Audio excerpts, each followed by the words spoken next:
Dear participants, very good evening.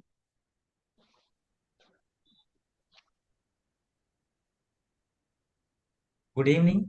Good evening, sir. Good evening. Yeah. How are you, sir? Bennett, sir. Yes, fine, sir. Fine, sir. Fine, Dean, sir. How, sir? Very good evening. We are So all we good, came to sir. the final day.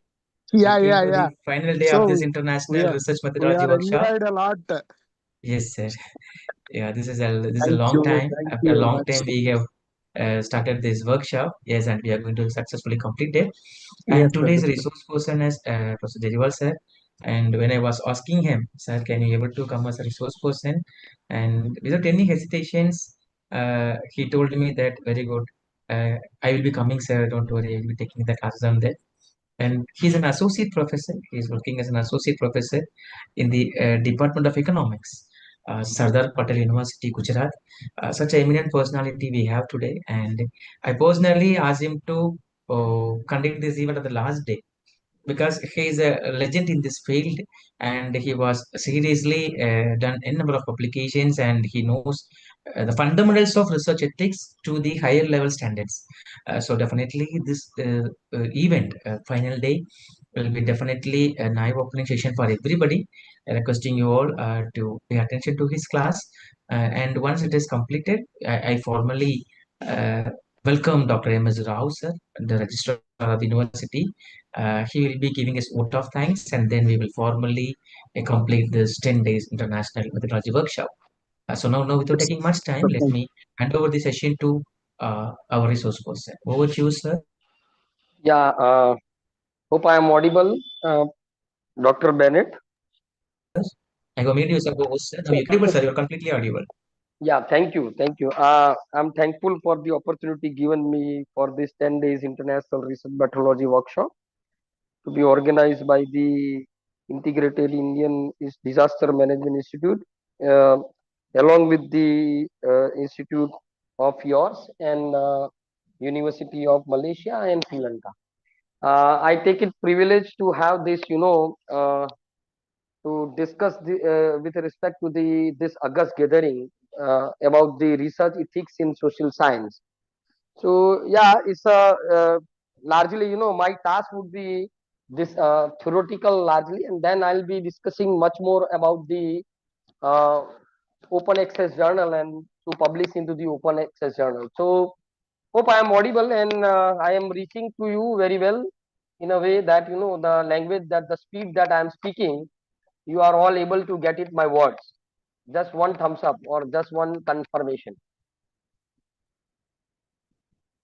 Hello. Am I reaching to each and everyone? The speed of my communication is appropriate. The communication that I am making is reaching to you. Good. Okay. Thank you. Thank you. So thank you for this confirmation. The first half, I think the whole uh, presentation is been divided into the two parts. First part, I'll be discussing largely on research ethics in social science, and other I'll be discussing much more about the uh, how the open access journals are very much of useful into the social science. So yeah, research ethics is about the norms, values, rights, and wrong. It's about the good, bad, and what ought to be and what ought not to be done in the context of research. And of course, ethics are also involving with the human subjects, the dignity, the safety, the well-being of the human subjects. So they are there with this what it's called with respect to the research ethics. And when we define the research, we believe that it's a systematic investigations, and it is all of testing, evaluating, designed to develop the contribute to the general knowledge that we are all aware about it, and it's all related to that. And most of the thing so far as whenever we are dealing with this research, we are dealing with some human subjects, and when we are dealing with the human subjects, we believe that there's a living individual about whom an investigator is conducting research data through the interventions or in the interactions. And we know that whatever the private information that we are covering up the from that private object, so in a way we may consider that the uh, the people who are attached to that with this research, that is human being, some ethical considerations has to be observed for with respect to the those human touch that we are having with this our research. So social science in a way which is clustered around to the all society, it is all around with this what it called the society.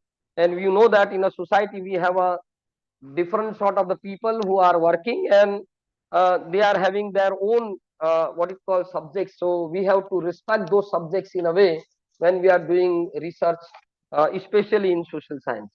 I may pause for a minute or so that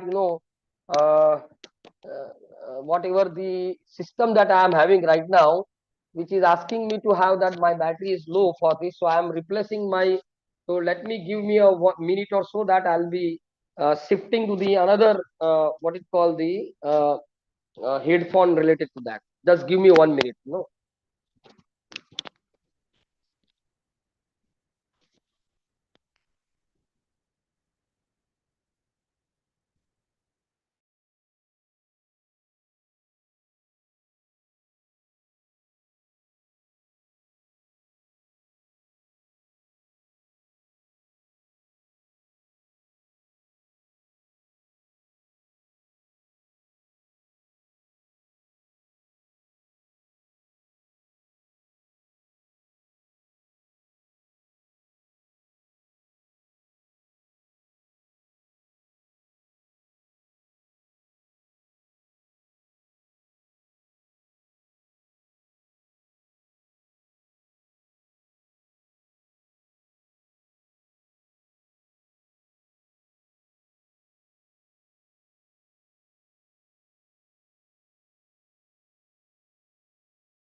Yes, dear participant, there's a technical issue from Saryan. Just now he's called me. He will be there in 1 or 2 minutes. Huh? And sorry for the inconvenience.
Ma'am, there is a technical issue, ma'am. There is a technical issue. He has joined.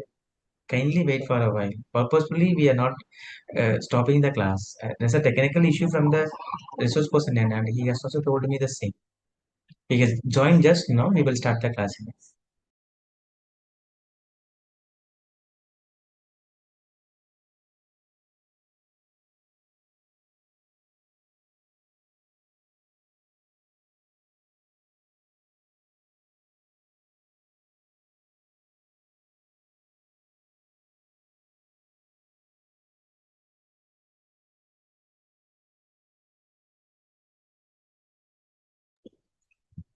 Hello.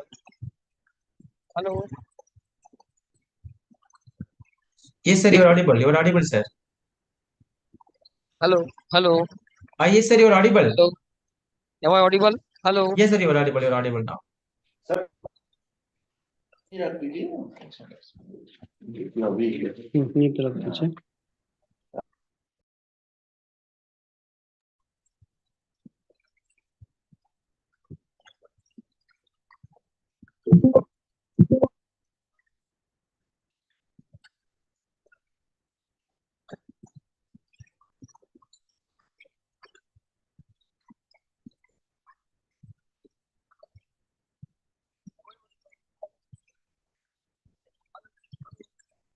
Hello.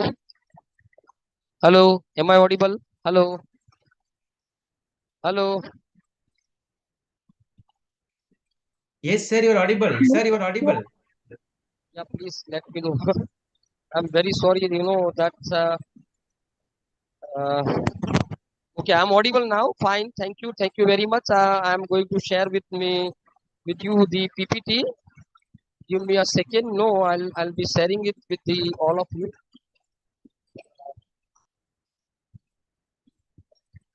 Yeah, I'm extremely sorry for uh, the delay that has happened with me because of the technical glitch that has happened. Uh, yeah, of course, we'll be discussing much more about the uh, research ethics in social science.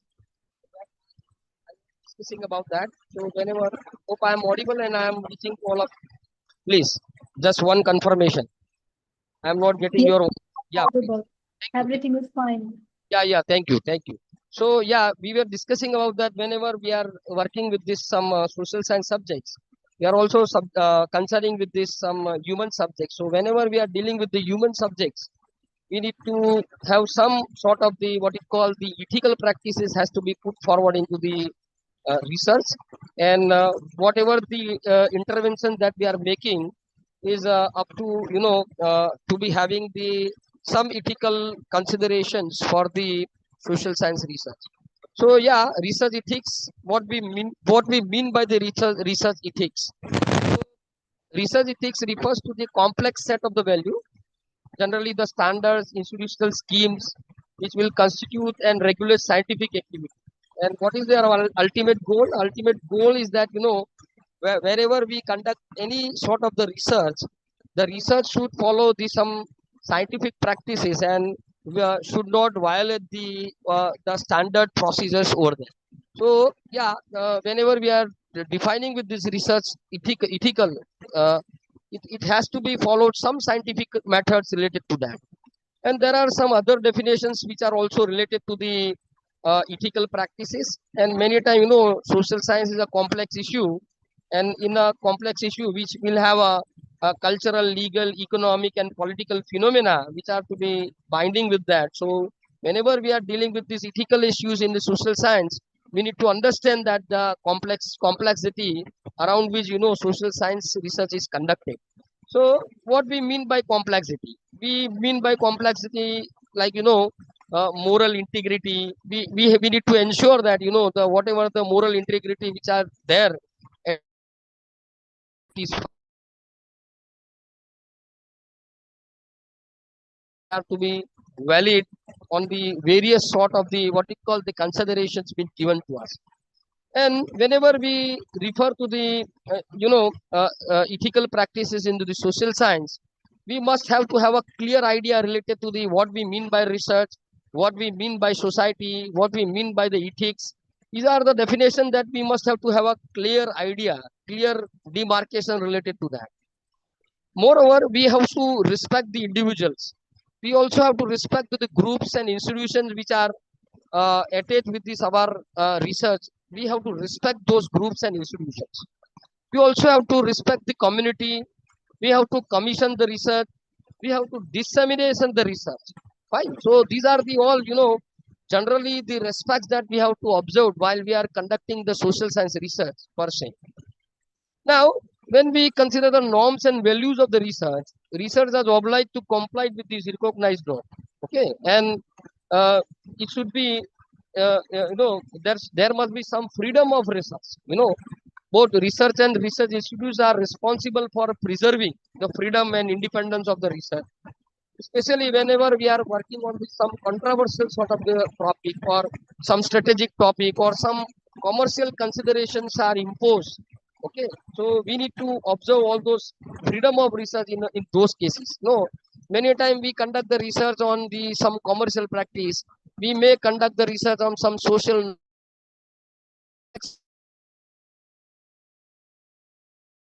issue.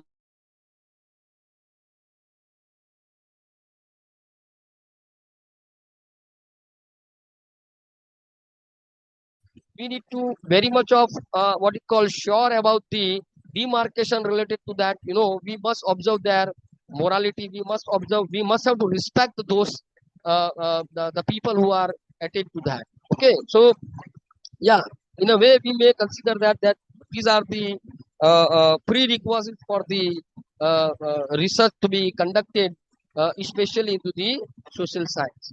Yeah, there are some responsibility of research too. We must be a very responsible researcher. So whenever research requires some freedom from control or constraint, the trust is that we require the existence of responsibility by both research institutions are also to be responsible and research institutions are also to be responsible. See, many time what happen, uh, uh, whenever we are doing research, the researchers are having some goals into the, when they are carrying out some research, they have applied some objectives, some goals are there. So researcher is keen to satisfy those goals. But while those goals or those objectives may have some contradictions with the research institute. So in a way that we need to comply with this, comply and coordination is to be required with respect to the what it called the goals being set by the researchers. So this is there, and I am looking to the read provides AI generator. I think yes, sir. Yeah, I'm getting yes sir from all of you. So yeah, thank you for that. I'm reaching to all of you. Fine. Now, whenever uh, the respect of individual is concerned, what is to be observed first and foremost would be human dignity. Researcher must base their work on the fundamental respect for the human dignity. There, see, whenever, yeah, I have seen it many times, the wordings, the question has been prepared, the research to be carried out. Yes, some sort of the dignity has to be observed for the individual. Whenever we are carrying out the research, there must be, privacy to be observed. Researcher must respect the practitioner's autonomy, their integrity, their freedom, their right, their co-determinations. These are all, privacy issues. They are coming to the whenever we are doing the research, they are all coming into the our uh, uh, uh, uh, research. And what is our duty? Being a researcher, our duty is to provide participants with the adequate information. Whenever we are conducting, say for example, field research, it is our moral duty, being a researcher, that we need to provide all information that the research is conducted with this objective. The whatever the results been carried out to be utilized for the study purpose. So there is a what it call a standard practice has to be made. What it call a prior information has to be conveyed to the what it called the respondents, so that the this is our duty. This is the duty of the researcher, that they have to inform everything related to the research and allied sort of the analysis and all other outcomes and etc. Fine. So this is the with respect to the individual. We also need to have some consents and obligations to be notified. So whenever we deal with some research projects, like we may be collecting some personal data, so we need to oblige for the participants that they are collecting their personal data. Many times the subjects of the research, whatever the subject of the research, which require the consent from the people. No, many times the sort of the information that we are collecting are very sensitive. So in those cases, their consent is required. Many times, asking, collecting the information from the child, collecting from the minors, and etc. So the consent must be freely required, and means consent must be freely given and informed and in an explicit form, It should not be implicit form. See, we believe that whatever the respondent is aware about. No, we need to explicitly provide them information that whatever the informations are collected that with their consents, and their consent is a prior to be requested. We also have to maintain some confidentiality. Yeah, of course, confidentiality of the respondents, anonymity of the respondents has to be observed while we are doing the research. So this is a part and parcel of the ethical practices being observed, especially in the social science. Yeah, for a pure science too, these issues are also added, but largely, when we are working in the society, we have social or societal aspects, we have some societal problems which are to be incorporated in our research. So in a way that we need to have those consents, those conformity and those anonymity of the respondents has to be observed. Yeah, we also have to respect in a way that whatever the data we have collected, personal data and etc., they are to be limitedly utilized. So far as if at all we are going to store those data, we need to at least assure them, whatever the data being collected from there, will be storing for this much of time period till the publication been made, and accordingly, they will not be made publicly available. Yeah, data related to the identified individuals must be stored responsibly. So responsibility.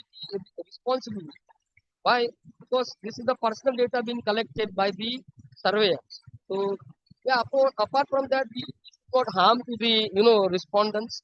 This is our moral duty. We also have to respect the third party if it was to be involved into our research. We also have to protect the children, as I have told you, minors have to be protected. We also have to respect the values and motives of the others. Whenever we are collecting the data for a particular community, that doesn't mean that we are not respect to the other communities. The other communities are also to be given equal response as have been given to the surveyed communities. So nobody should be hurt, hurt so far as through our words, through our research, etc. We also have to respect the privacy and family life of the individuals. We also have to respect the posthumous reputations. Many a time, whatever the data be been collected, and after having been collected those data, we come to know that the person is no more. So posthumous reputations are also to be respected in a way when we are doing the ethical practices in the research. We also have to define the roles, responsibilities, especially when we are practicing into the now, so far as I may be a very little fast with the explanation with these ethical practices. I can understand, you can also, after having completed with my presentation, I'm going to share it with you because this is all theoretical part and theoretical principles to be laid down while we are doing research in the social science. So it's a more theoretical. I can understand that, you may be getting my words and my bunch of words, been spoken and I'm not having that much of interactions. Why? Because this is not a statistical class. This, of course, a research and ethical class. So please forgive me related to that. And respect for the groups and institutions. Yeah, of course, we need to respect groups. Respects for the private interests, if at all to be attached, like organizations, private companies. If at all you are collecting the resources or collecting information, legitimate reasons are there for private companies, interest organizations, and for that, whatever the information been collected, we need to at least respect their private interests. So far as public administration, if it was to be involved in our research, we also have to respect to those public administration too. So far as vulnerable groups, if at all are there in our research, we also have to have some special care has to be taken for those vulnerable groups, if at all they are to be attached into the downtrodden BPL families, etc., unto the families and etc. We also need to preservation of cultural monuments and their remains. We have to respect that those cultural monuments. But all our research is a cultural monuments are to be there into our research. We have to respect, and whatever the remains are there, we have to respect. On the other hand, see, if at all you are doing cultural research for a one culture, so that doesn't mean that you just disobeyed with the other cultures. Okay, so a particular requirement of research on the other cultures is that there ought to be some dialogue with the representative of a cultural being studied. We need to have a dialogue to be placed for that. And there are some, cultural recognitions with respect to that. Whenever we are referring to the some research community, now many a time, whenever we are doing research, we may have some co-authorship, and some other people are also joining with our research. So researcher, what is the duty?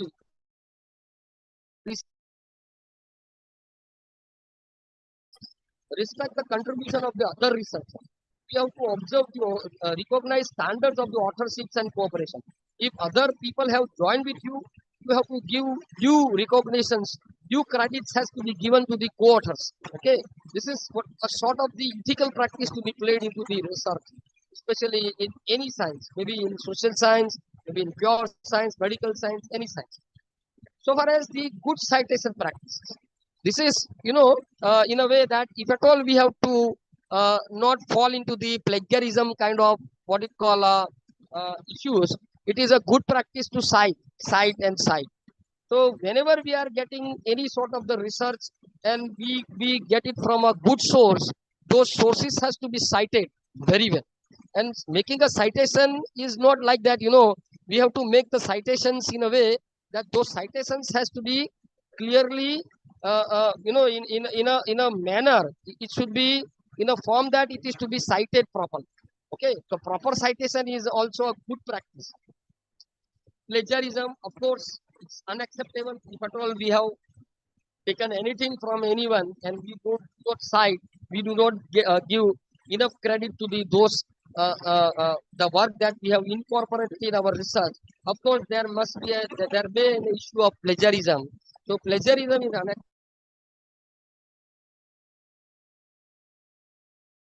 And you might be getting, nowadays there is also index called retraction index. We are now having a retraction index, RI. Okay, and you might have come across with the so many example nowadays. Good institutes like IIM, IITs, where good numbers of papers are retracted. So they are retracted because they have not applied a good citation practice. They have not what it call confined to the plagiarism. They have came across with this what it call so far as the data integrity, data sharing, and hiding of the facts, etc., have been observed. And accordingly, there is a index called retraction of the research paper. Retraction index has been put up into the world, which will show the mostly the research been conducted largely in India. Many a time the institutes of reputes, they are getting retractions of their papers. So that is not a good thing for the country like India, where we are conducting the research. Of course, social science and allied management, they are not that much of having the risk of retraction, but largely we have seen it into the chemistry. Physics is having the highest physical science, but physics is having the highest retraction. Second comes to the this biologist and engineering colleges or engineering institutes of reference. So yeah, we need to comply with this research community. We need to have some scientific integrity. We need to promote norms for the good scientific practice. Data sharing is also a part and parcel of the observing the ethical practices into the research community. Impartiality is also sort of the we may consider that we must be impartial whenever we come across with the two or more sort of the what it called the differences been observed or comparisons has to be carried out in our research. We must be impartial to any group. We must be impartially carrying out the community research when we are conducting the research. So this is that relations with the colleagues, student supervisor relationship. These are all issues. You might have heard about the recent incidents of the Orissa. Students have committed the suicide. Okay, so this is all student supervisor relationship, and some ethical practice is required over there. Okay, so it also applies to the academic results, personal matters, etc., etc. That is our responsibility being a supervisor. That is our responsibility being a researcher to have the what it call ethical practice to be played between the student teacher or mentor mentee sort of the relationship. Responsibilities of supervisors and project managers are also there. So these are all related to the what it call the research community. We also have the responsibility to share our what it call the uh, whenever we are doing research, our task is that we need to whatever we are doing, we need to have that responsibility of uh, disseminating the informations. So we need to at least disseminate the information available to us. Fine. So whatever the information that we are having, hello, are you able to get it my slide? Yes, sir. Yes, sir. You are audible and your PPT is also visible. Yeah, fine. This is what I am intent to show you. But before I am coming to these OER licenses, let me finish up with this dissemination of information, the dissemination of research. Yeah, being this is our responsibility that we disseminate the academic responsibility. Okay, as an academic responsibility, we need to disseminate whatever the scientific fact that we have carried out, and research institutions are obliged to disseminate the scientific knowledge. Okay, to a broader audience outside the research community. And there is also a requirement for individuals and institutions. They must also create some condition for extensive and broad dissemination of research. Okay, whatever the research been carried out by researcher or by what it called the institution, they has to be it should be disseminated into the larger interest. There may be some interdisciplinary disclosures are there, so we need to at least disclose those interdisciplinary discloses, and they are mandatory in a many way. So, and there may be some public deliberations are also required. So they are to be complied accordingly whenever we are doing this research.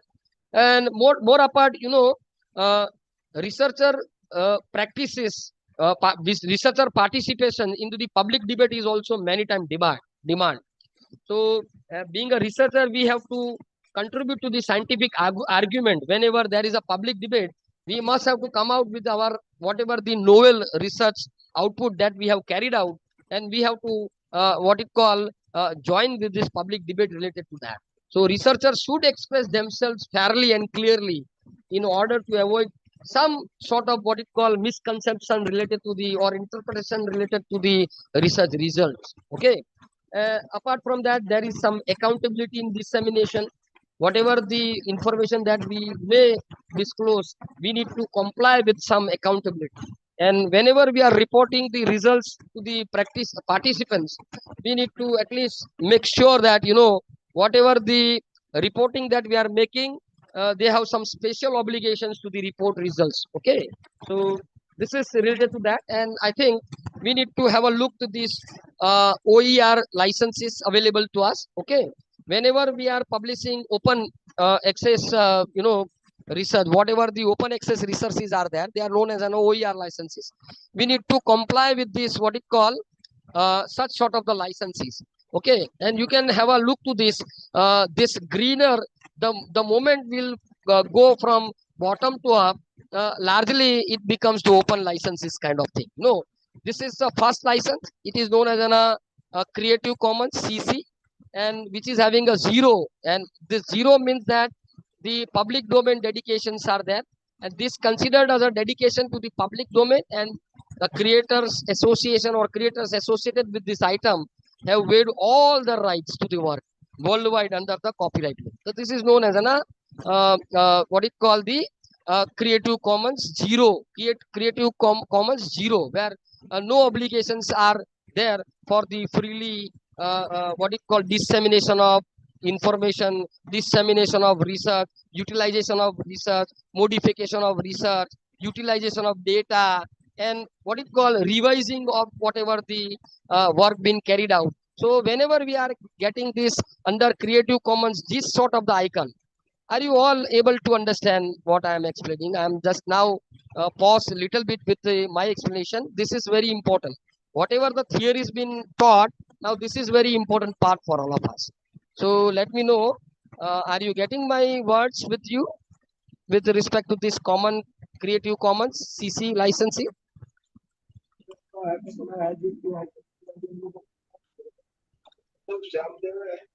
Hello. Fine. Yeah. Thank you. Thank you. Thank you. Thank you. Thank you for confirmation through messages. So yeah, of course, yeah, zero comes by the no obligation at all on a part of the utilization. Then comes to the I'm coming from top to bottom. Okay, so I'm just from most free to the least open, most open to the least open kind of. Second comes by the buy. These attributions known by means others can copy, distribute, display, perform, and release the work. You take credit side the creator on. So here, you utilize those. There is an attributes by is there. You can redistribute, you can display, you can perform, you can remix whatever the work that you've been utilized by you. But with a condition that you need to give enough credit, adequate what it called the citation been made, or what it called the credit has to be given to the creator authors related to that. Then comes to the third one, where we have a buy as well as essay. Essay comes to the share alike. Okay, essay comes to the share alike. So whenever we are having buy and essay share alike, it means that we can we need to we will be able to copy, distribute, display, perform, etc. with adequate citation. But other is added one. What is an added one? Share alike. Others can also distribute the work only under a license identical to the one attached to the original. So whenever the work been carried out by you, if at all that carried out work has to be utilized by others, can be distributed the work only and only that identical attributes has to be attached to the original. Okay, you need to give credit to the original for that. Okay, so this is related to that. Then comes to the buy and NC. NC means non-commercial. Means buy means you can use, you can distribute, you can display, perform, remix, etc. But whenever we are see over here, there is nothing like bindings to the commercial utilization. You may also utilize whatever the work been utilized by you as a commercial purpose over here for attributes. For over here too, you can also utilize for commercial purpose. But whenever there is a sign of non-commercial, other can copy, distribute, and perform or remix the work, but only for non-commercial purpose.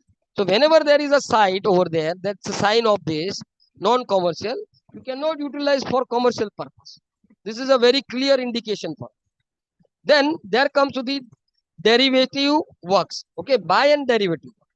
It means that others can only copy, distribute the display or perform verbatim copies of the work. No modification allowed. Nothing. You are not going to make any modification in the work. So we have to display or perform verbatim. Verbatim means as it is. Whatever the work which is there, you can utilize as it is. So this is related to that. And then we have, whenever you are coming down up to the bottom, you can see that we are becoming least open with respect to the our journals and etc. So this is there with respect to the the various sign of the Creative Commons. Then there are buy, NC, and so it's a very least open with respect to that.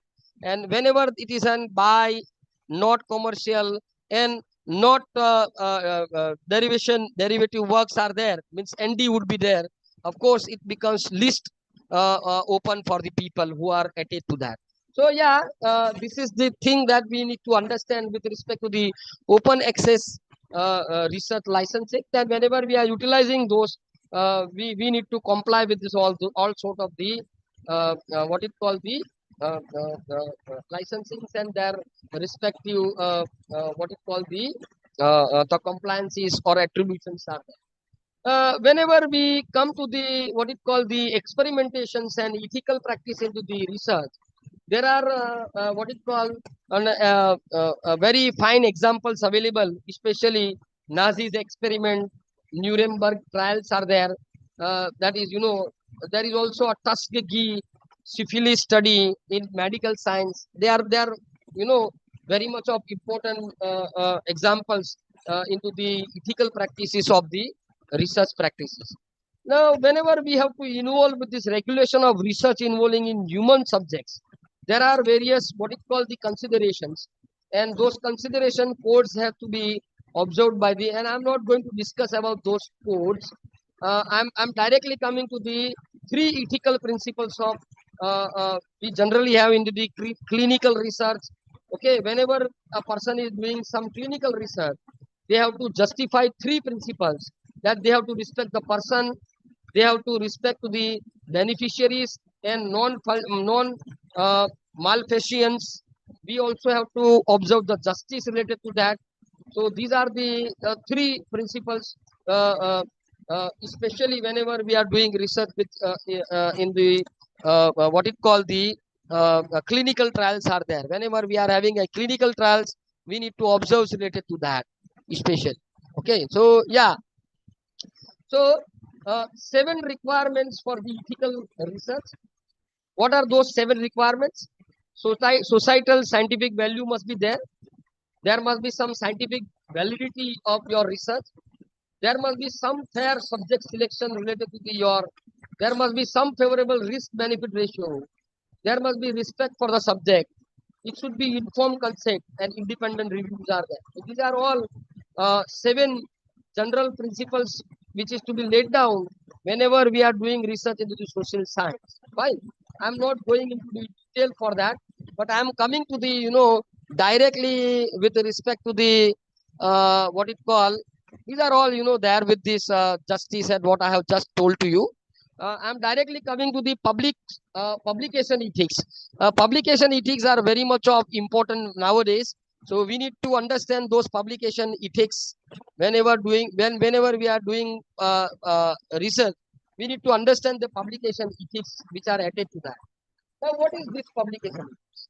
Now, whenever we are doing research is not enough. Doing research is not. Why? Because publication is equally important, isn't it? Am I correct or not? Am I correct or not? Fine. Yes, fine. sir. You are.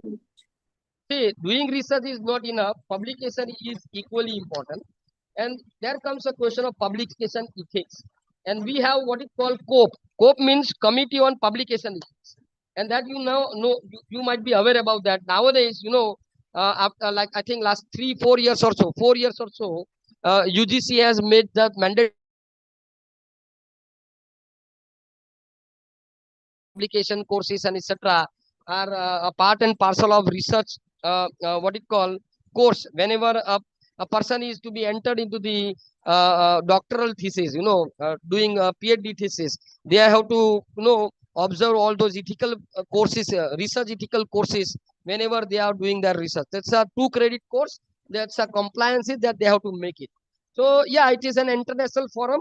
COPE is an international forum for editors and publishers of the peer review journals, which provides some code of conduct for the best practices, guidelines, advices related to that. Okay. So whenever we are doing research into the publications and whenever we have to observe the publication ethics, few things we have to keep it always in the mind. We need to declare the journal that your manuscript is not published elsewhere. We need to declare conflict of interest.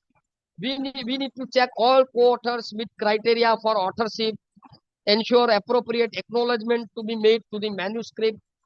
We need to include appropriate funding statement if at all we have got some funding from that. We also have to show some informed consent, provide some assurance that participants' rights are protected. Whenever there are some clinical trials are there, we need to register clinical trials. How research is using animals, we need to provide some responsibility related to that. We must be alert related to the biases. We need to follow some accurate guidance and complete reporting of these research. We need to have some informed journal that we need to inform the journal that if we have subsequently find any error in our research, they may retract. No, this retraction of the publication is a part and parcel of violation of ethical practices. Why we are seeing that largely Indian authors are looking to the, Indian authors are largely facing the problem of retractions of their articles because they have not comply with the what you call ethical practices to be laid down by a particular journal. So we need to sign the copyright agreement.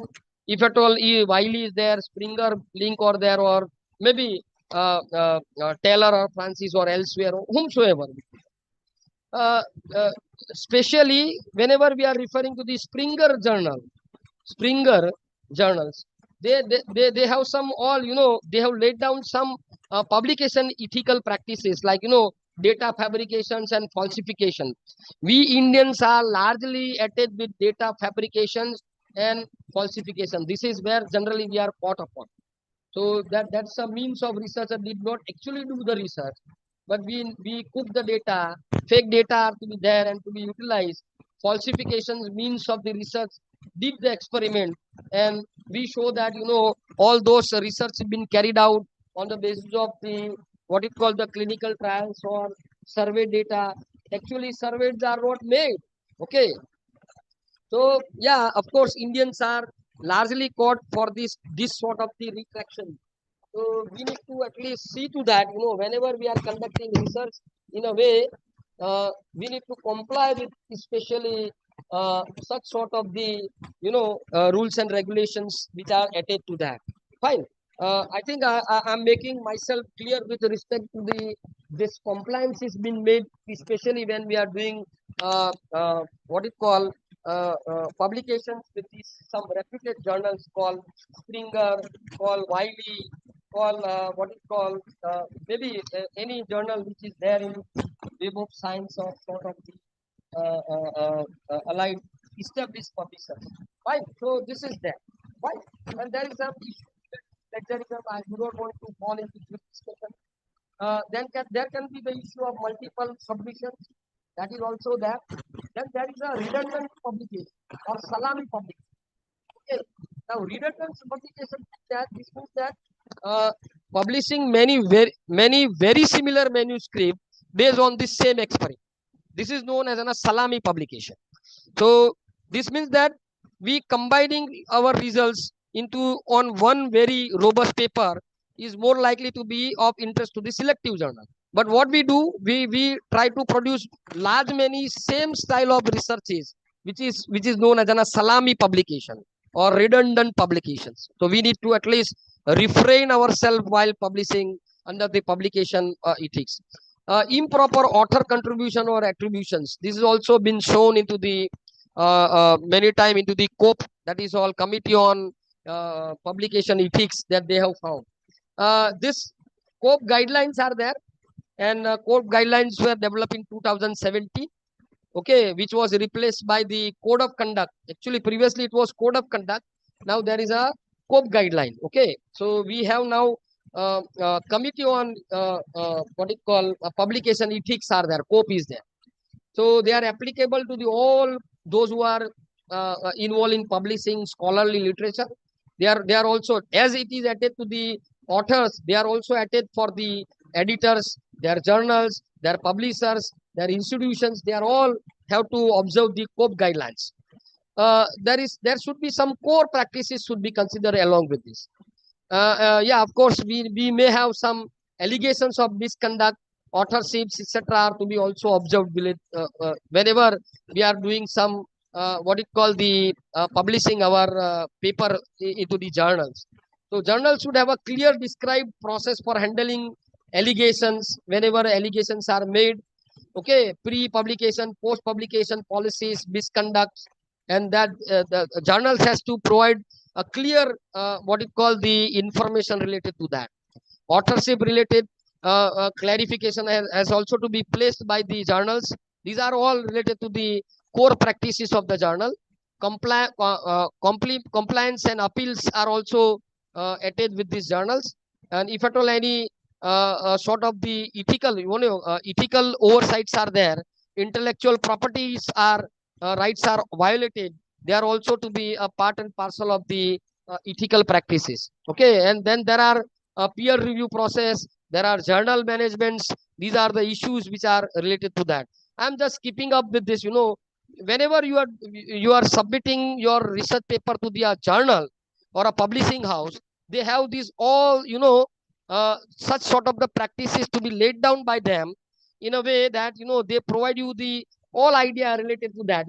Whenever you are publishing with the Springer, they may have their own practices been laid down for publications. So we need to comply. Being a researcher, being an author of a particular paper, we need to comply with all those things. Okay, so these are all related to that. Now, what we need to check it.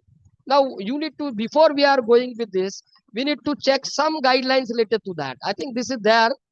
Yeah, this is a publication ethics checks. So this checks we have to make. What is this checks? These checks refer to the approval and consent. We need to have some approval of the relevant regulatory. Okay, there are some messages. I need to read those messages. Oh, sorry, I don't need to read them. These are all okay, fine. Okay. So yeah, approval and consents are there. We need to have a relevant regulatory body to be informed, and their informed consents to be there.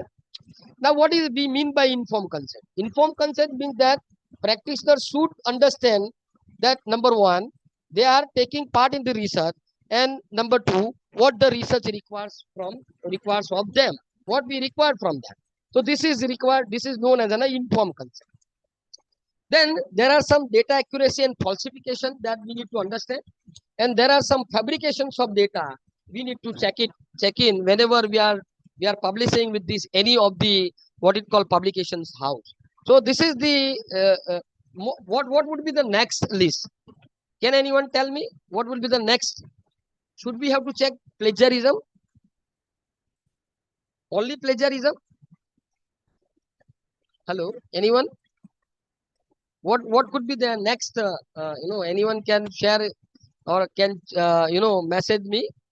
Though we are having a digital curtain, I am over here. I cannot see you, but I can hear you. So is the case with you. You can hear me. Yes, Fine. Yeah. So AI detection. yeah, AI detection. Fine. Very good. Very nice. Yeah, of course, AI detection is also a part and participle of this.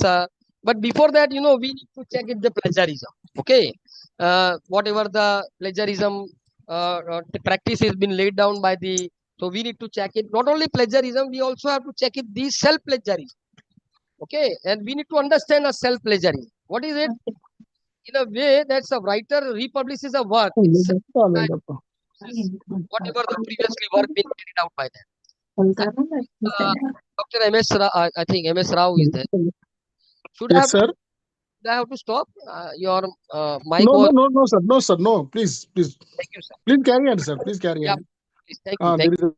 Yeah, then there are some submission frauds are also there. The same article is published into the sent for the 2 places. So that we have to see.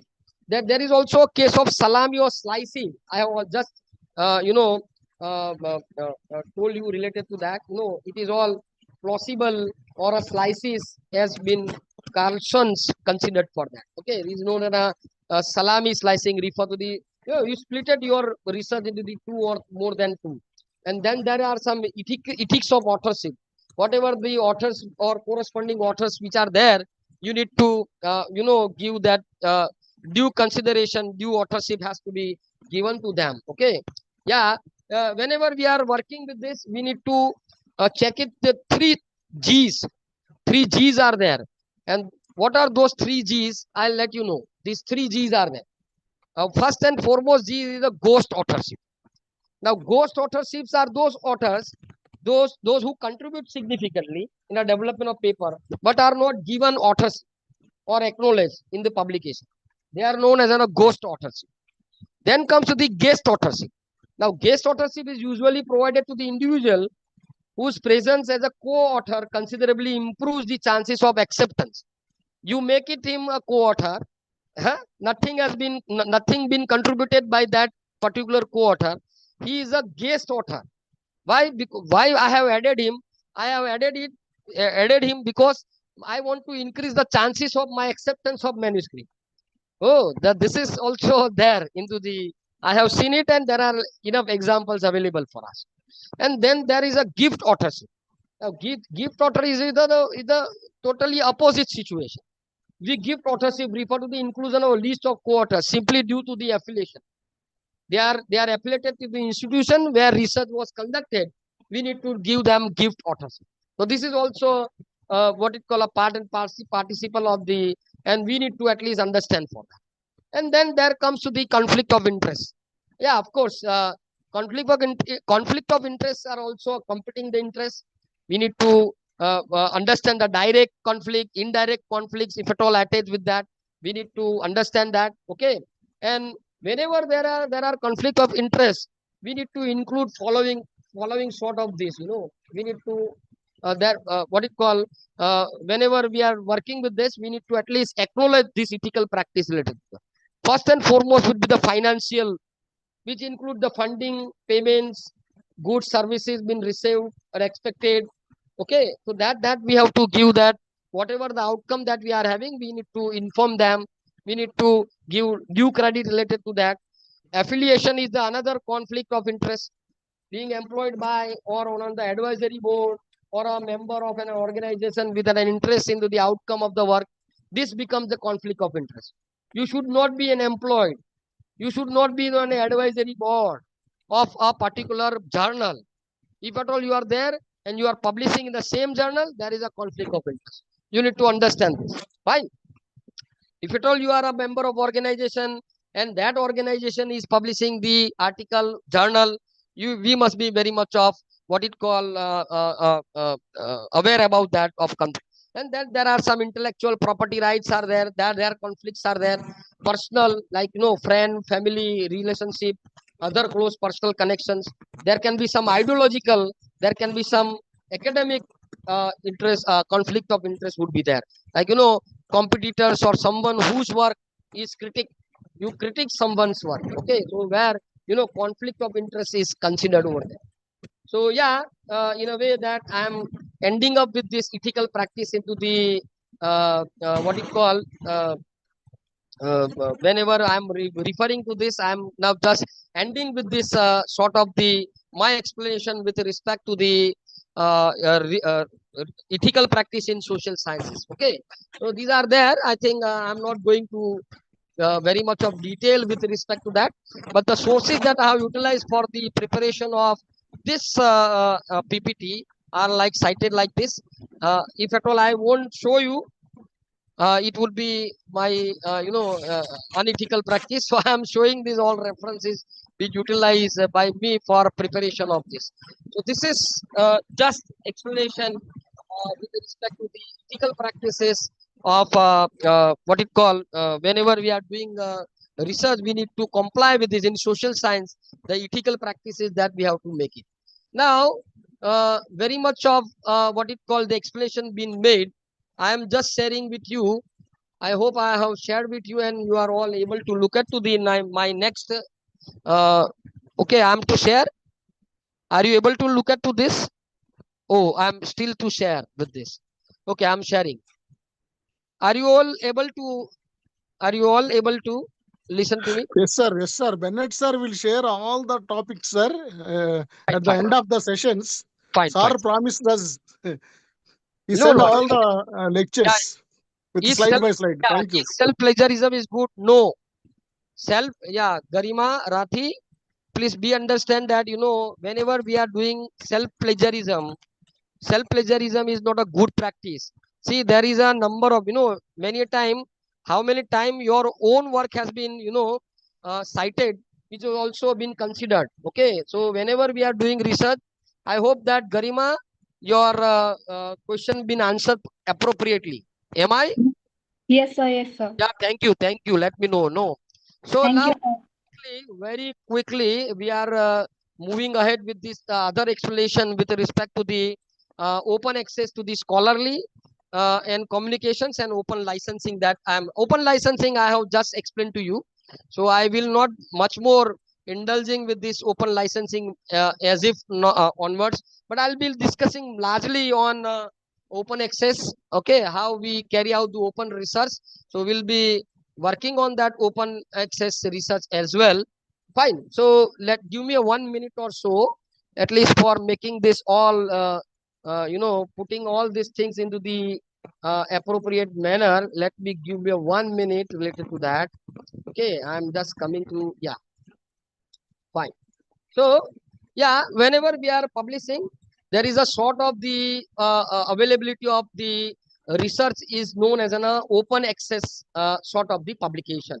Now, whenever we are terming with this open access publication and their licensing, we need to understand what is called the agenda would be like this. I'll be discussing the basic introduction of this open access movement, and then we'll be discussing about the open access. Now, according to the Robert Oppenheimer, the open society, the unrestricted access to the knowledge, the unplanned and the uninhibited association of man for his furtherance, these are what may make a vast, complex, ever-growing, ever-changing, ever more specialized and expert technological world. The world in which we are living. So whenever we are referring to the development of the open access, there is a clear timeline can be what it called chart out for this development of these scholarly publications, and those scholarly publications can be this is the timeline that which is available to us. You can have a look to this timeline. It is all 1945 that we started with this first publication. Okay, 1945 to the 1970. That is a rapid growth of the. It is largely a post Second World War research funding, which has dramatically increased the and in 1964 journal rankings and impact factor. Mind well, right now we are in the year of what is called after 2000, or maybe you may consider once we have started with this UGC, Carroll State and all other, we are now more discussing about the what is called the journal rankings. We are more discussing about impact factor, but these metrics were introduced way back into the year 1964. What development we required was since 70s, 1970s they were there, but we have not looked to the into the those matters. Then comes the period of cost of printing journal. It was all print publishing 1971 to 1985. Okay, it was all serial pricing crisis was over there for academic publishers, and they were exploring some sort of a new model. Okay, they have started with this new model, and they have started with this digital publishing. So the university licensing project, which is I think well known in 1991, which is known as a TULIP, established by Elsewhere and some 9 other universities. This was started in 1991. This is related to that. Third stage, 1996 to 2004. Now this was the age where biomedical central they have started with this new pricing model. Like they have started with APCs. APCs, that article processing charges. No, largely we are now aware about that. So they want to have that what you call articles whenever they are to have published some tangible objects like books, journals, issues. They are not purchasing all those tangible objects onwards, and we were all relying on free accesses. So this was the time period. Actually, it was in 2002 where Budapest has started with open access initiative. Means whatever the publication been made, which is openly accessible, and whatever the publication which is available, articles been available, maybe book, maybe journal article, etc., which is available at the what it called free of cost. In a lieu that many times there are two models related to that. They may be available after payments. You see whatever the whenever there are authors are charged. They are known as an article processing charges. Or if at all they are not charged, it will be charged to the all the users. Okay, those the people who are using this open access journal, which is available in digital arena, they will be charged. Somewhere else, this cost has to be bear by the anyone. So accordingly, this model has come up for 2002 onwards. And last one, this time period, we have some open access, which is known as an open access movement, where we publish business. Some models are there, so they evolve with the what you call freely accessibility of research, without barrier, no restrictions, or restrictions are there. There can be hybrid model, there can be layover model, there can be some new content licenses are there. So these are all part and parcels of the what it call open access. So four functions of the publishing: reorganize, registrations, certification, dissemination, preservation, everything been started. And we have some example related to that, uh, F1000 research, we have PEER, PIRAS, we have ELIF. These are the various open, what you call access domains been developed and launched, and they are working with this in a way that, for the open access journal. Yeah, F1000 been to be supported by the what is called the Taylor and Francis. Whenever we are working and whenever we want to find it out whether whatever be it, this is prior pre-printed models are. Whenever you are working in a particular subject and you require some experts what it called guidance on the basis of whatever the research article been prepared by you for suggestions, comments, or maybe the journals, you might be finding some journals related to that. So this was related to that F1000. It's a very famous what it called the what it called the stage been provided by Taylor and Francis, where the young researcher, the seasoned researchers can put forward their research and ask for the what it called the reviews related to the pre-printed work that they are putting into the practice. So that is that. And then comes to the open access movement has started. The open access movement in its diverse form been constituted, which is generally known as an OA. Okay, so what is OA? OA is a free availability and unrestricted use. This is known as an open access. Free availability and unrestricted use. This is known as an open access. Okay, so literature is digital, which is online, which is free of charge, which is free of most of the copyright and licensing restrictions, which is known as an what it called open access nowadays. Okay, so yeah, open access scholarly communications are connected to the some new technology like digital technology. We may be establishing some peer review processes are there, and we may be maintaining some high publishing standards in open access journals too. So this is there with respect to that. Uh, and there are some 3Bs are there. That 3Bs means whenever we are working with these open access initiatives, there are three.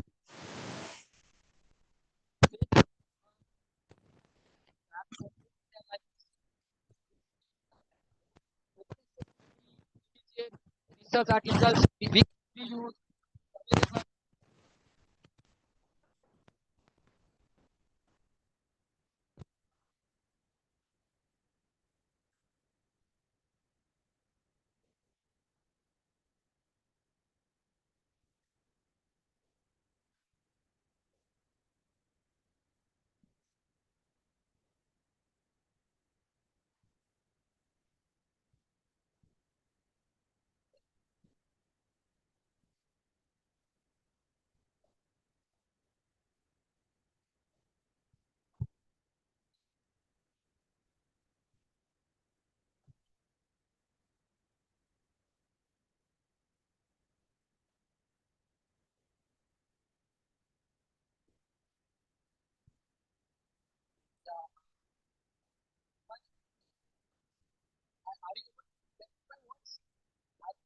No audio. Hello. No audio at all.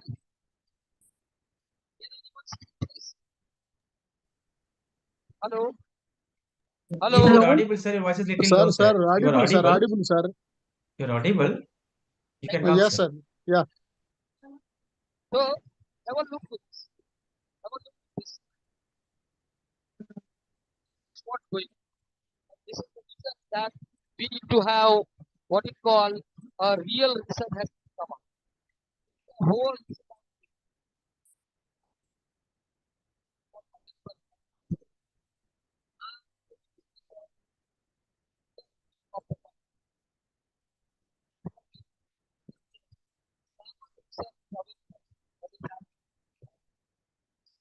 why we require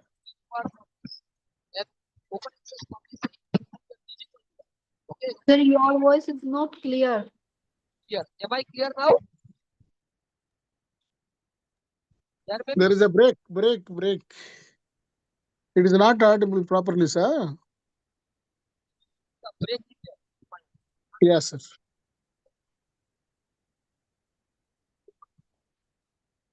Hello. Due to the bad weather, Yeah, it is not your voice is not clear, sir. I try my best to all of you.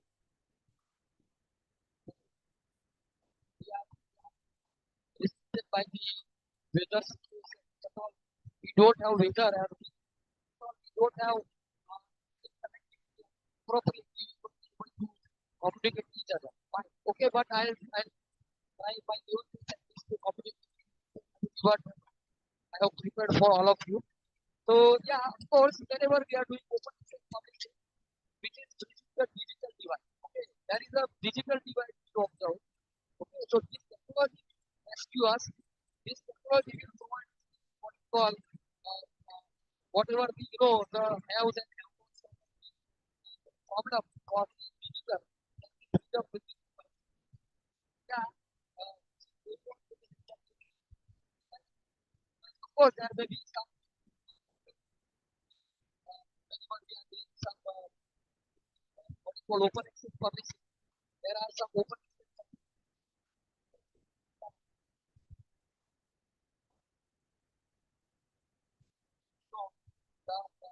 what you call movement. Of course, some new model of being published.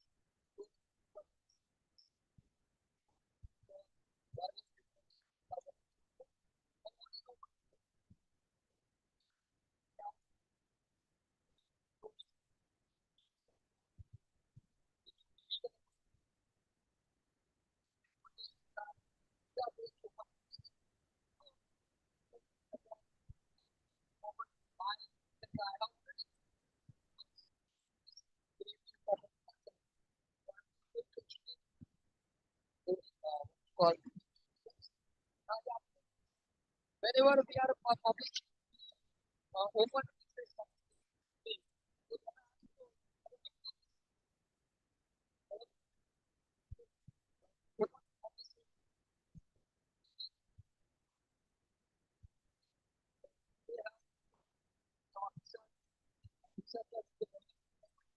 or what can also get the what is called external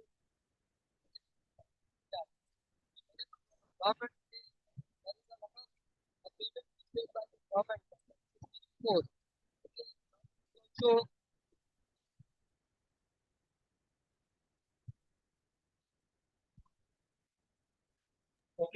You are not audible, sir. We are waiting for you. Yeah, I think you are speaking in headset.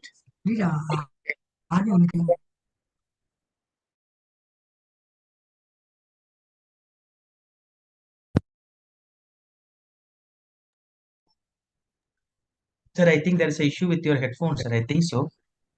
Come again, sir, please. hello.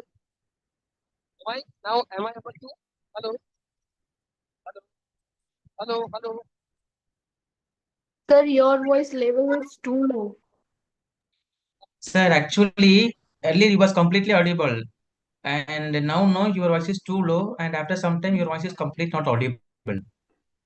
So the participants will feel quite difficult in listening because the topic is so much interesting, and since if you're not able to listen anything, no, we find quite difficult, sir. I think there is a problem from your end.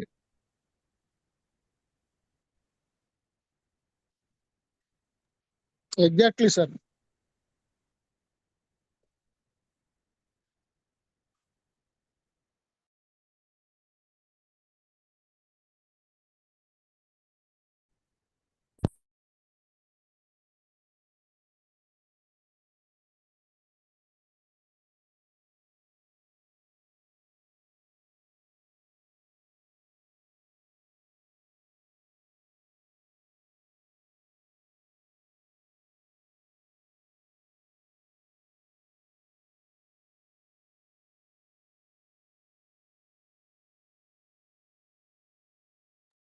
Dear participants, I have informed the resource person Dr. Jariwal sir, and he is logging out and he is logging again.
Jariwal sir, are you there?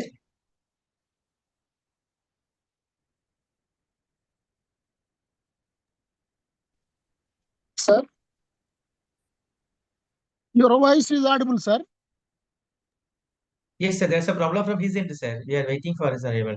Yeah. Yeah.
Hello. Now I hope that I am audible now. Hello. Yeah, sir. Yes, Very sir. You're clear. audible, sir. You're audible, sir. Fine. Thank you. I'm sharing the PowerPoint presentation. I was disabled. Kindly make me what you call the. Let me available the sharing rights.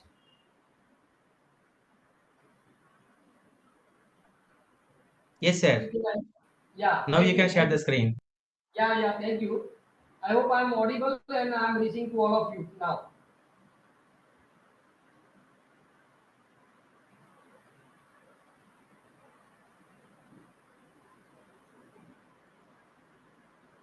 Okay, I'm just sharing. I'm sharing the PowerPoint presentation. Give me 1 minute or so. Just give me 1 minute.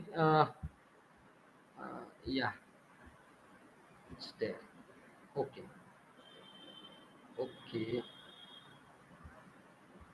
I'm extremely sorry for the the inconvenience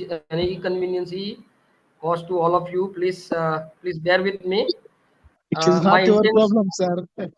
It is the communication, sir, not Yeah, your yeah. problem. What can Okay. Yeah, communication. I hope that you are able to have a look to the my slide. This slide I have shared it with this, isn't it? All of you. Hello. Yes, sir. Are you Yes, able yes, to yes, sir. get it? The slide that. Yeah, yeah, Yeah. yeah. Thank you. So yeah, friends, have a look to this. Whenever we are publishing the online, the alternative traditional publishing approach has been to be discarded, and we may have a more what it call the coverage for the whatever the research been carried out by us. Of course, researcher in a developing countries always hope for that, and that they can see their work. Practitioner can also apply their findings if at all open access is more widely accepted. We may also get some higher citation rates. Largely in a social science, we don't get that much of higher citations.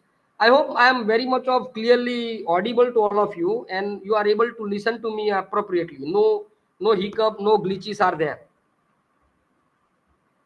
Fine, fine. Okay, okay. So yeah. I have shared my entire screen. So this is the screen that I have shared with you. Fine. Then we may have a, what it called the, after having gone through with this, what it called the open access Creative Commons licensing and etc. We may have a, what it called sort of the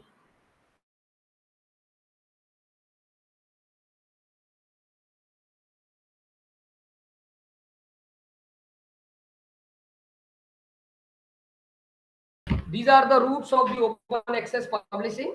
You can have a look to this. Largely it is to be what it call classified into two. One is known as a golden open access route, other is known as a green open access route. Are you all able to look at to this slide, this picture? All of you please give consent. Just give me consent, not by writing, because I am on now on uh, using the web browser, so I will not be able to get it your idea. Anyone can give me a consent by unmuting. Hello, hello, hello. Yes, sir. Yes. Yes, sir. Yeah, fine.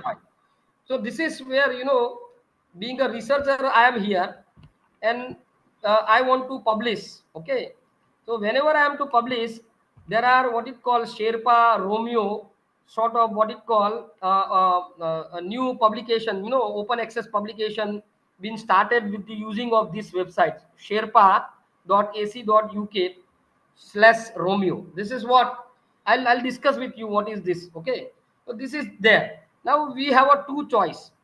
We can go for the publish into the open access journal, and this is a golden route. Under this golden route, we need to pay article processing charge. The moment we'll pay the charge, and if at all we complying with the whatever the journal been prepared, and according to the journals what it called practices, and we satisfy the all those requirements, and we paid. See, payments can be made later on once the paper been submitted, once paper will what it called qualify with these all checks and balances which is to be required by the journal publications, and once it is to be passed through with this all those checks and balances, they may ask for the APC. If at all you pay the APC, it will be immediately published, and that is the route which is known as a golden route, golden publication route, golden open access route. Okay, immediate after acceptance and after payment, it is immediately being published. Then there comes to the what it called the other route. The other route is not publishing in a subscription based journals. So there are subscription based journals they have what it call, you know, that if at all we go for the hybrid journal, they'll ask us to for any subscription journal, or maybe we may to pay for the open access options. We need to pay some processing charge, and accordingly it will be published immediately upon the access. Okay, over here there is what it call a hybrid journals are there, and under those hybrid journal, you know, they may also provide you some option known as a green open access route. Now under this green open access route, see, we have some repository where we have to whatever the research work being carried out to be submitted into those repository, where they submit, and it is also, you know, this self whatever the repository are there, they may charge you something, or they may be freely available, like, you know, some self archiving repositories are also available for social science. You might have heard about the SSRN.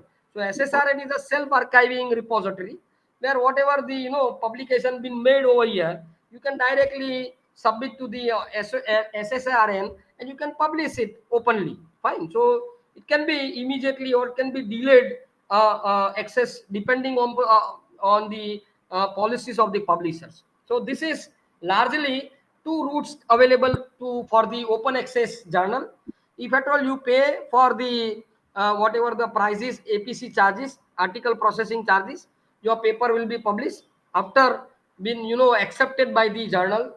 Okay, so that is known as a golden route. And if at all you go through with this some archives or some repository sort of the, then it is known as what it call a green or a green open access journal. So this is related to, largely related to that. Fine.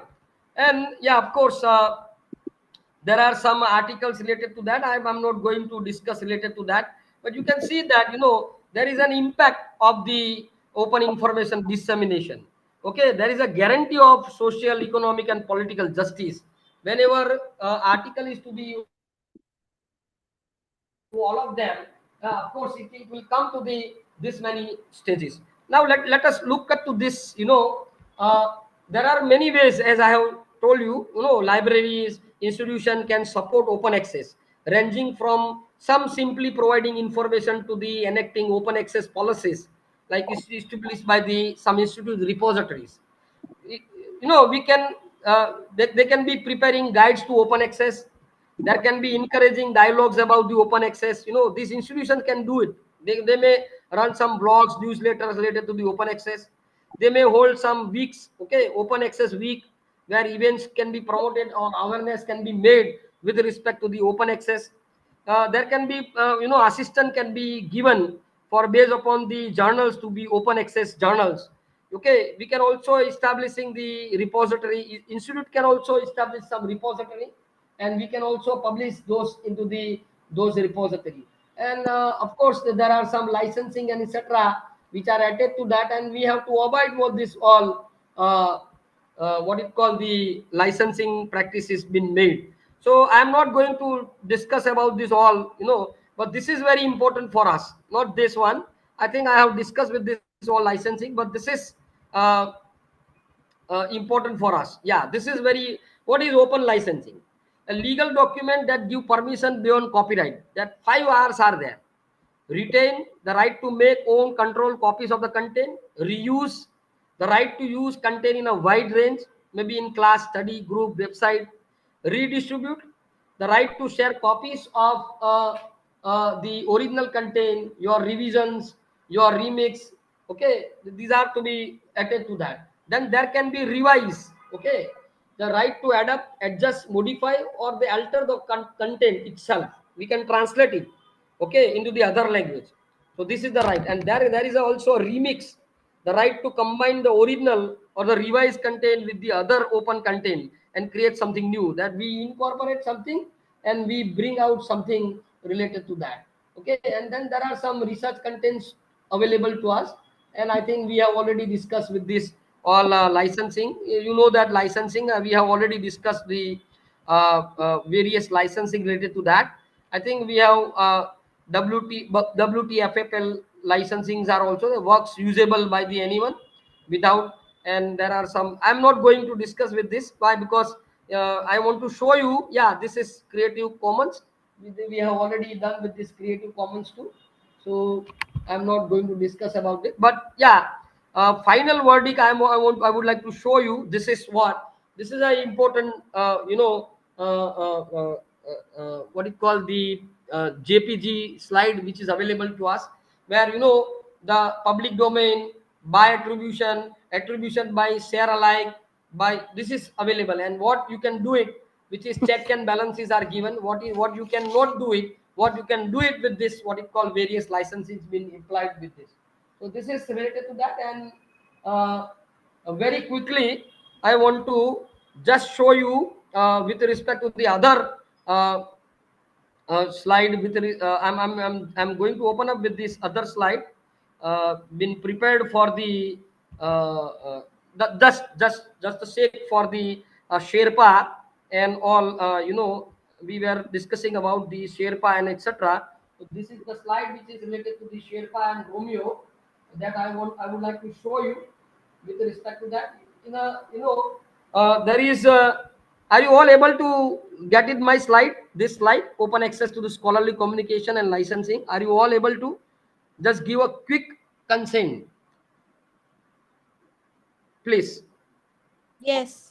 Kindly unmute and give me a consent, please, because I need to Yes, check sir. it. Yeah, Yes, thank sir. you. Yes, sir. Thank you. So yeah, we have already gone through with this, the why we need to access this, and I'm not going to indulge with this open access, what is open access and what is not open access. But I just want to give you the what it called recommendation of complementary strategy being provided by the what it called concepts of this self archiving. That is, when we are doing self archiving and publishing, which is known as a green access, and when we are purchasing, we are giving what it called APC charges, and publishing, which is known as a gold access to the publications. Okay, so this is related to that. Again, whenever we are considering this, okay, this is what related to the green open access. I'll be distributing you this PPT, so you'll be able to read it. You will be able to understand with respect to the what we mean by green open access. Okay, so yeah, this is related to largely related to preprints and postprints kind of articles can be freely available, and they can be self archiving and can be put it into the practice related to that. So this is known as a green uh, uh, okay. And there are some golden apart from this golden, that yeah, you can, where you can post it. See, green open access can be on author's personal website, can be disciplinary archives are there, so you can put it to the those disciplinary archives are there, like SSRN and all other alike kind of that. And there can be some institutional unit archives are there, where you can put it your work over there. And then there are some golden OA open access are there. Of course, yeah, we are here, we pay the price, and we are restricted to the what you call the copyrights and etc. So far as, and what are the characteristics generally?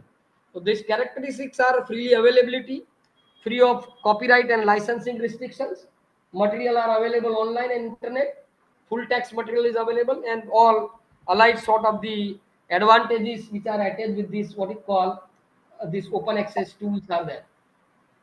Now, I'm going to show you the directory of open access journal. Okay, the moment I'll show you, this is open access tools. Okay, and I'm going to show you DOAJI. Okay, let us try to open up this slide, directory of open access journal. Okay, I'm just are you all able to look at to the my Yes, sir. directory? Yes, Yeah, sir. are you all able to look at to the Yes, my sir. web browsing? This is the DOAIJ. This is DOAIJ. Open Global Trusted Depository is available with us, which is what it calls show you that the whatever journals are there, articles are there. There are 89 languages are there. 138 countries been attached. So far as 13,792 journals without fees are available with this. 21,761 journals are there. Out of there, 13,000 without fees, and there are large many article records are there. Now I can show you, I want to find out the journals, and I want to find out the journals into the economics. As I am coming from economics, this is the subject I am giving to that. This is my subject. I put it the subject, and I am giving the search to that. Are you all able to look at to this web browsing? Let me know. Yes, sir. Fine, thank you. So this is Yes, the, sir. the various journals been available, and in fact this will provide you the idea. This over here you can find it out. No APC, no article processing charge being charged by for this. And what are the languages? See which language is this journal is publishing, which also been given to that. Now you can also filter it out. Whenever you are researching, you can also filter it out. The filtration can be made over here. Like I want this what it called the search without fees. So I can add the without fees. So whatever the journals are there, which is available without fee, that there is no fees being charged for this journal, and which will provide me the idea that whenever I am publishing, I'm publishing with this without charge. No others. See, no charges been charged for this journal. Okay, and in fact, which will also tell you accept manuscript. So you can see that the accept manuscript in Spanish. It can accept the manuscript in English. Over here it is in English, in Turkish. Even you can have the website of that particular what it called journal.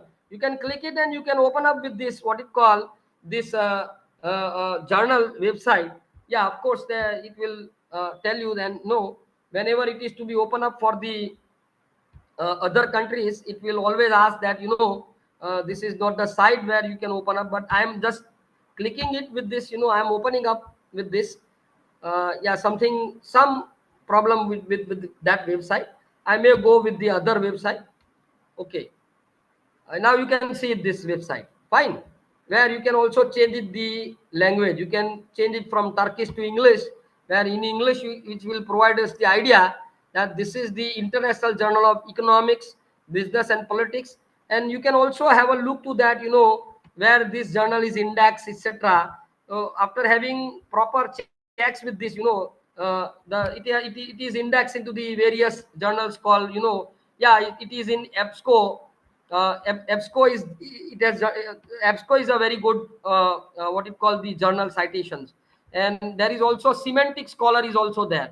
So yeah, you can utilize and you can submit your journal with respect. If at all you are interested to submit it, there are also some Scopus journals are also there with respect to that. So this will provide you idea with respect to your subjects. Now anyone can ask me for their own subjects. I have searched for economics. I can also search for the other subjects too. Can anyone please provide me the subject? Seismology. Seismology. Hello. Yes, sir. Seismology. Yeah, please tell the spelling. SEISMOLOGY.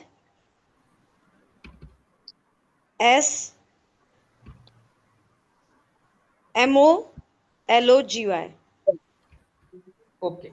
Thank you. SEI. Oh, sorry. S. Seismology. Another subject, archaeology, sir.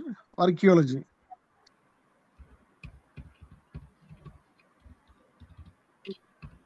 Sir, SEIS.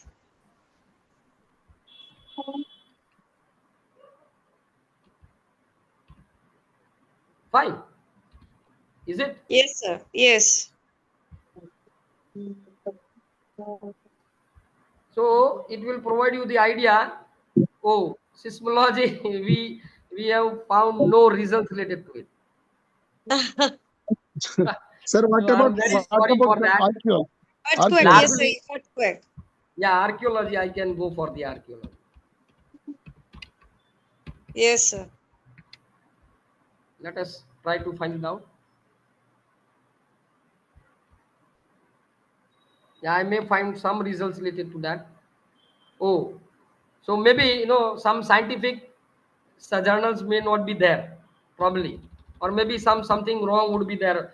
It may be largely related to the social science. I may go for literature or what is Science called related History. What about the history, sir? History. let me check it if it is special. Yeah, it is all coming for literature, you know, it is coming for literature. It may come for the history too.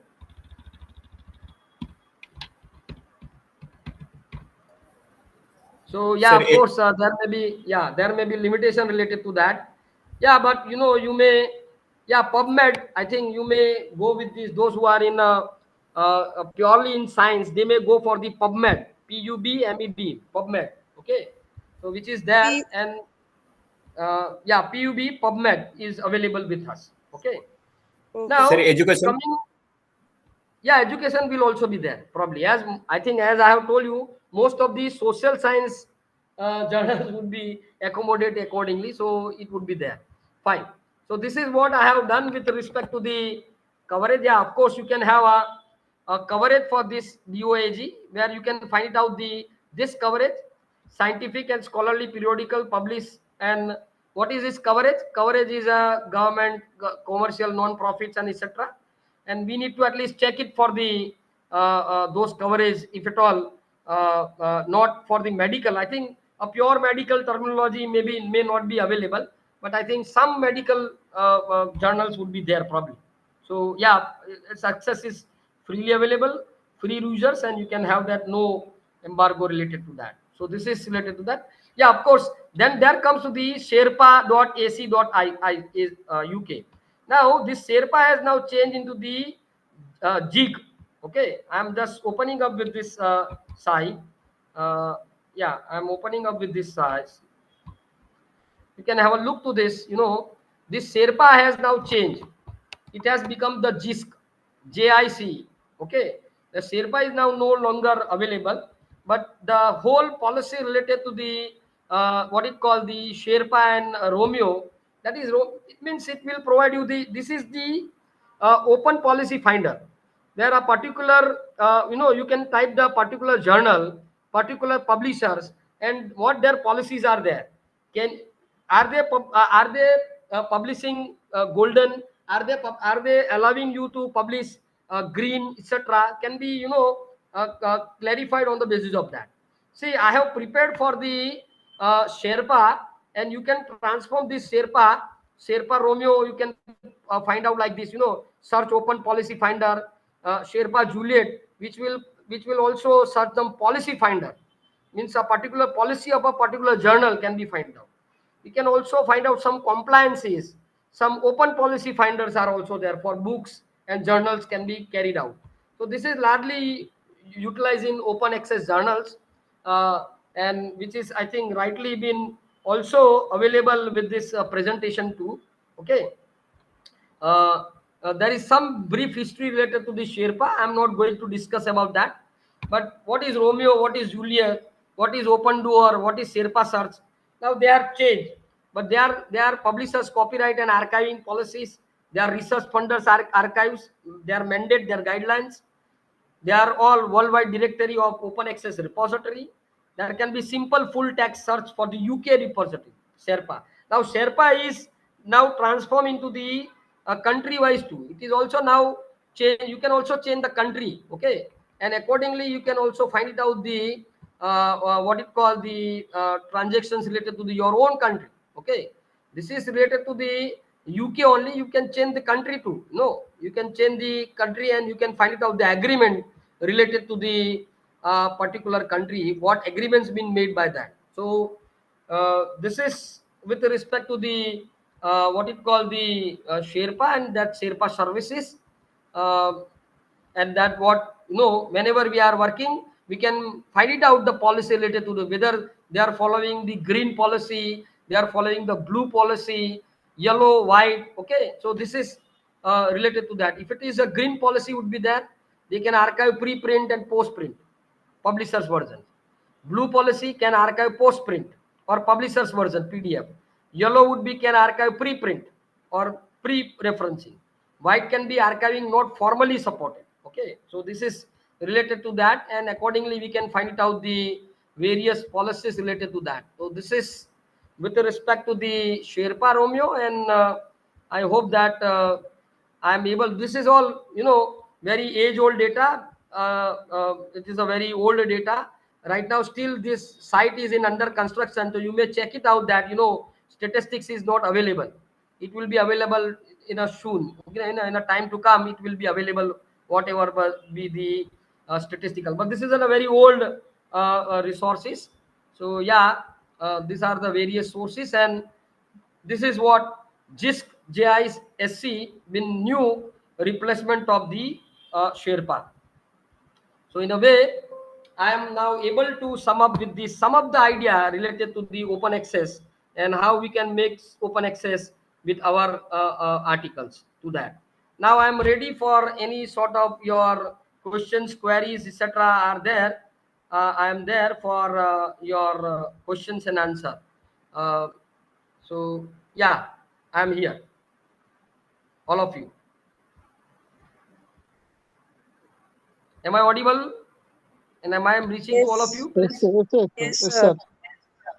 Yeah. So tell me, any questions are there? Any queries are there? I'm there for you to. Yeah, there are many No, education. sir. No, sir. No, sir. No, sir. You said very well, and it's a wonderful lecture. So really, it is very useful to the research scholars who has ready to go with the research or to attempt the articles.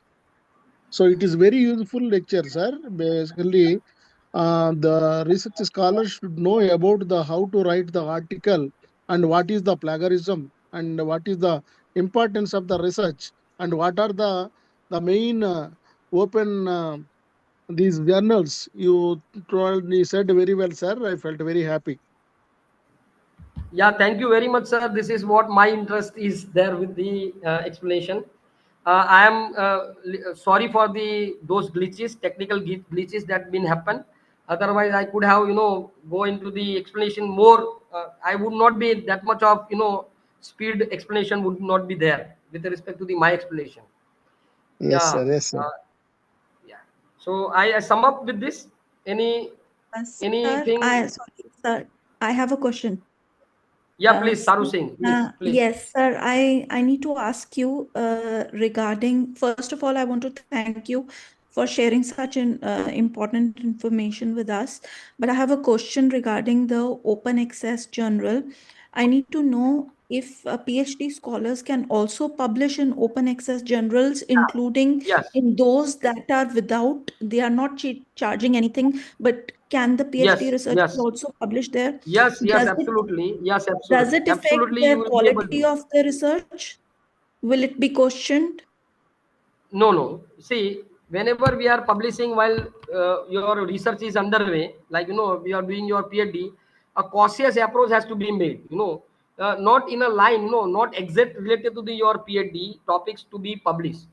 It is to be published in the what it called nearby or substitute kind of areas. Whenever you publish, I think that will not that much of come into the plagiarism issues or related sort of the issue.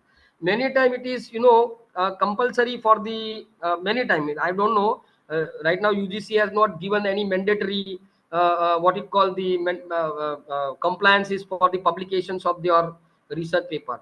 See, but then too, you know, you can publish it, and you can publish it with this cautious note that whenever you are publishing, a cautious approach has to be followed, especially for presenting your results, you know, because your research is still in pipeline, your research is in the way, and that has to be published in the way called thesis. So that is to be coming into the what you call public domain after the thesis been awarded. So a cautious approach has to be made while you are publishing, doing your what you call PhD. You have to acknowledge your research guides. Along with your research guide, you have to publish. Yeah, you can publish in open access, you can publish without fees, you can publish into the Web of Science, you can publish in Thomson Reuters and all alike, where no APC is being charged. I hope I am satisfying your answer or question. Yes, sir. Thank you Yes, so sir. much. Yes, sir. And I have an extended question to this: that how we can identify that which journals are predatory journals. For example, if we are not paying anything, or like for example, or if they are charging something to us. Yeah, that is the other thing that we have to see. See, it is all check and balance from our side. Whenever it is they are claiming that they are in a Scopus or maybe Thomas router indexing, so we need to check it from Thomas router, or we need to check it into the Web of Science. Okay, if at all we are not able to find it out, we just have to simply write what it called email by naming to the particular what. See, first and foremost would be the website. The website, many a time, the predator website or forged website being created for the those predator journals. So it is a better way to consent to the what it called Web of Science database, if at all they are indexed into the what it called Web of Science. Now that UGC has scrapped this UGC care list. So now there is no UGC care list. Prior that, we were able to check it the predatory journal by confirming on the UGC care list journals. But onwards, still there is a care list available. But still we can also, check it, check and balance with respect to the predatory journal or the fake journals. Okay. And more apart, we need to check it their editorial board. We need to check it their what it called the publishers and etc. These are the check and balance we have to make it. Okay. And those are the things that we have to check it, and we need to avoid ourselves by publishing in those predatory journals. Thank you so much. Thank you, sir, for this valuable information. I appreciate it. Thank you. Thank you so much. Yeah. I hope this is the last day of your 10 days, and it is worth to have this discussion. Thank you. Yes, sir. Yes, sir. Yes, sir. So, yes, sir. Thank you so much. Thank you so much, Professor Sir. Actually, indeed, we thought of having separate workshop with you at least for 2 to 3 days because that much in-depth knowledge you have. And personally, I feel that we are going to organize one more international event in the month of October in Darjeeling, in online as well as offline mode. So we thought of giving you 3 separate days for you because it is a huge topic where everyone must know the basic components of the contents, like open access and how to access everything. Since because of the whatever the stipulated time frame line, you are not able to complete everything. But really, sir, after a long time, because I used to go to all kind of research methodology workshop organized by V.V. Giri Institute, there I have learned the basics of this. But today I have literally learned more than 25 to 35% regarding this.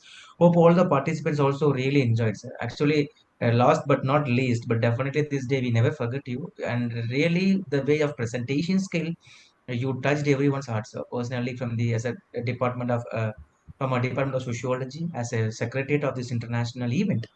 We personally felt that definitely we will be inviting you as an offline resource person to have one more event with you. Definitely, we will call you at least for 2 to 3 days. That much knowledge we gather from together. And dear participants, PPT they may not able to share because it is completely based on intellectual rights. Earlier we used to share the PPT, but now we are sharing the recorded class. So in the recording class, all the PPT will be visible there and not going to log any of the classes. So definitely you can, if you're really interested, definitely you can go to the classes again. Definitely go to the classes again, and then you can check all the PPTs there, please. Huh? Definitely we won't give the PPTs. Definitely we won't give the PPTs. We are not supposed to give because of the currently updated intellectual rights. Hope everybody will understand because the resource person took huge initiative to deliver the lecture. It is not an easy task to deliver the lecture for 2 hours continuously. He has taken, even though he has experienced heavy internet issues, network issues. Then also he used to call me, sir, wait for a minute, I will come, I will come. So this shows how much the resource person is passionate towards the research. Definitely, as I told you very clearly, this is not a commercial place.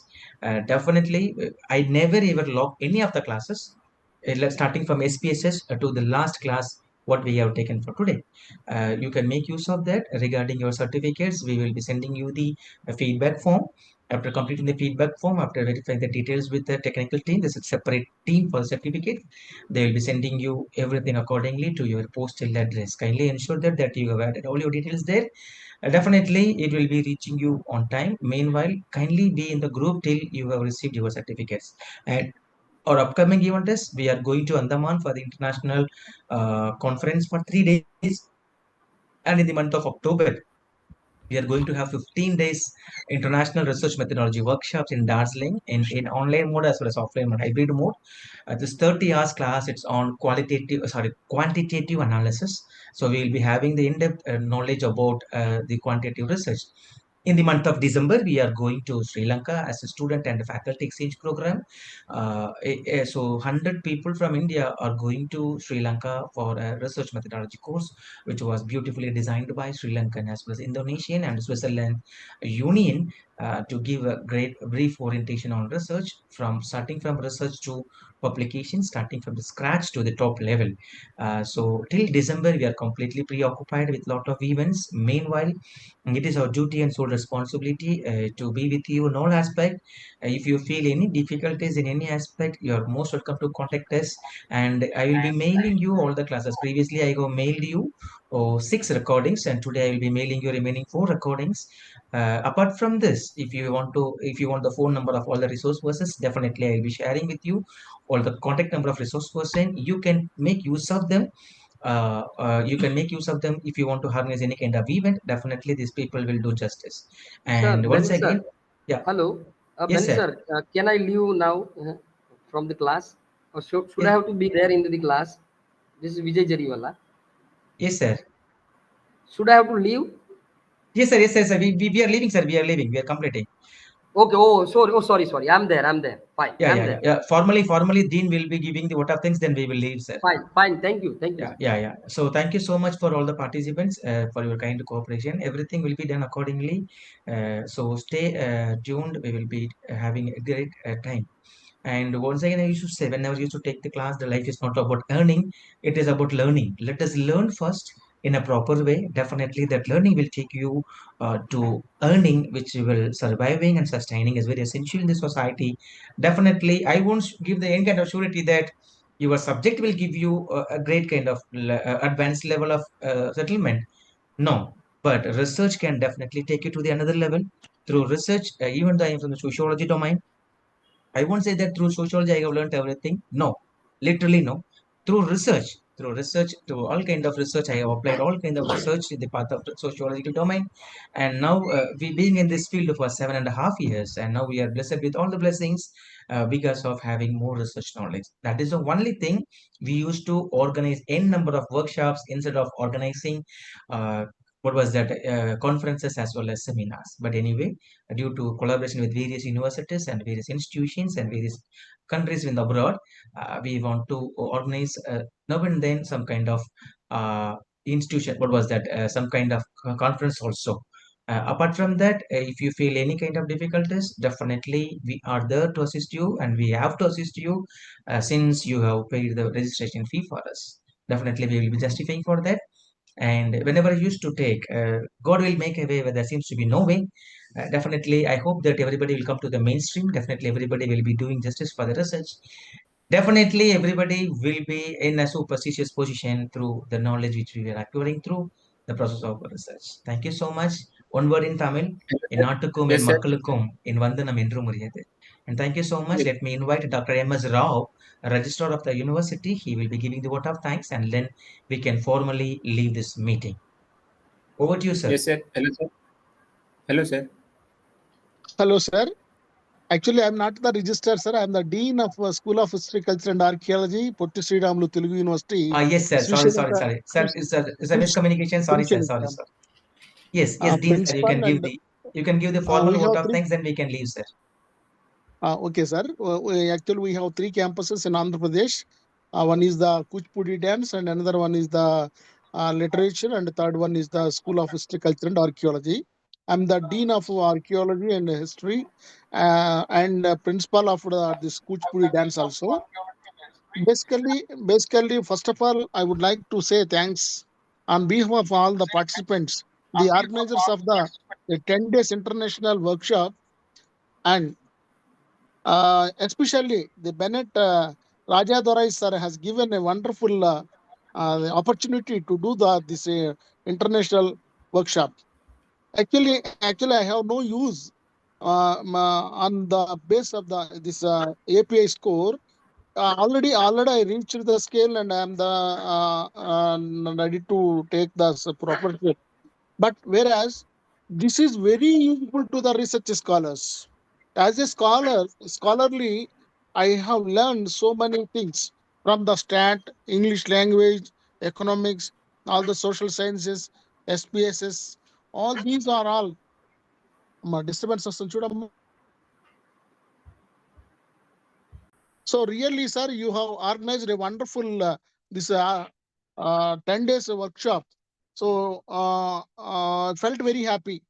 And moreover, you are going to conduct this international 3 days workshop in Sri Lanka. If it is possible, I will be come with you. Okay, sir. So thank you very much for your kind cooperation and this 10 days workshop. It's very fruitful, sir. Thank you. Thank Yes. you, Anandal. Thank you, sir. Thank you so much. I was very glad to receive such kind of words from your golden tongue, and sincerely thanking everyone. And once again, let Hello, us sir. leave. Yes, let us Hello, leave this forum with a lot of learning. hello, sir. Yes, yes, please. Yes, Fayez Alam, please. Sir, please can you share, sir, the workshop link in a Darjeeling program? Yes, sure, sir. Sure, sir. Sure, sir. Definitely, we will share you with the group. We will mail you as personal. Definitely, we will do the needful, sir. Huh? Okay, sir. I am belong from the West Bengal, sir. I am doing a PhD in Pondicherry University. Sure, sir. That's why, Sure, sir. sir. Sure, sir. Sure, sir. Sure, sir. Sure, sir. Okay, thank you, sir. Thank you. Yeah. Thank you, everyone. With these golden memories, we can wind up almost 10 days, 20 hours. It is a good also session for me also to learn something about SPSS. And really today's session and yesterday's session, day before the session, I was completely enjoying all the sessions. And this is the thing we will learn every day. Thank you so much once again. Let us wind up.